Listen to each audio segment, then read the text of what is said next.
Assalamualaikum warahmatullahi wabarakatuh. Kami dari kelompok 4 ingin mempresentasikan hasil kinerja kami yang berjudul 5 provinsi yang memiliki angka buta huruf terbesar di Indonesia selama 5 tahun terakhir. Saya Ariel Rudiasito bersama 3 rekan saya yang lainnya. Langsung saja akan masuk ke materi yang pertama. Saya Del Mustika akan menjelaskan pengertian buta huruf. Yang pertama itu buta huruf. Buta huruf merupakan suatu ketidakmampuan seseorang untuk menulis dan membaca suatu huruf. Masalah yang akan kita bahas, yang pertama itu 5 provinsi di Indonesia yang memiliki persentase buta huruf terbesar selama tahun 2017 sampai tahun 2021. Lalu yang kedua itu program apa saja yang telah dilakukan pemerintah untuk memberantas angka buta huruf. Dari presentasi kami, yaitu untuk mengetahui provinsi di Indonesia yang memiliki angka buta huruf tertinggi, lalu untuk mengetahui faktor apa saja yang menjadi tingginya angka buta huruf di Indonesia, dan mengetahui bagaimana cara penyelesaian buta huruf di Indonesia. Berdasarkan Badan Pusat Statistik Indonesia, Indonesia masih memiliki angka buta huruf cukup besar. Angkanya ini tersebar di 34 provinsi, dari daerah Kalimantan hingga daerah Papua. Di antara 34 provinsi terdapat 5 yang memiliki angka buta huruf terbesar. Yang pertama itu ada di daerah Papua dengan persentase sebesar 21,96%, lalu disusul dengan daerah Sulawesi Barat yang memiliki persentase sebesar 2,90%, dan dilanjut di Nusa Tenggara Barat yang memiliki persentase sebesar 2,78%.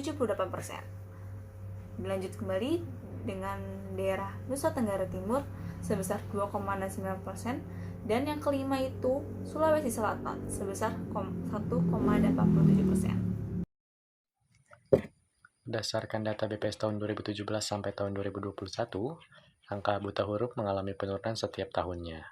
Namun pada tahun 2018 dan tahun 2020, Provinsi Sulawesi Barat, Sulawesi Selatan, dan Nusa Tenggara Barat mengalami peningkatan. Adapun pada tahun 2018 dan tahun 2020, Provinsi Sulawesi Barat, Sulawesi Selatan, dan Nusa Tenggara Barat mengalami peningkatan persentase buta huruf. Daerah tersebut mengalami peningkatan dibanding tahun sebelumnya, namun di tahun berikut, yaitu tahun 2017, 2019, dan tahun 2021, yang dimana awal Provinsi Sulawesi Barat di tahun 2017 mengalami peningkatan yaitu sebesar 3,16%. Lalu di tahun 2018-nya menjadi 3,29%, dan di tahun 2019 terdapat penurunan menjadi 2,31%. Dan mengalami kenaikan kembali di tahun 2020 menjadi 3,8%. Sedangkan di Provinsi Sulawesi Selatan, pada tahun 2019 mengalami kenaikan yang dimana sebelumnya pada tahun 2018 1,72% menjadi 1,88%. Dan di Provinsi Nusa Tenggara Barat itu sendiri mengalami kenaikan di tahun 2020, yang dimana awalnya di tahun 2019 2,46% menjadi 2,82%. Kenaikan dan penurunan ini merupakan kurang berjalannya suatu kegiatan pemerintah atau kurang tegasnya pemerintah dalam menjalankan suatu programnya. Begitu juga tidak didukung dengan infrastruktur daerah-daerah terpencil untuk menjangkau agar suatu masyarakatnya bisa tergapai atau mencapai yang tidak terjangkau, seperti itu.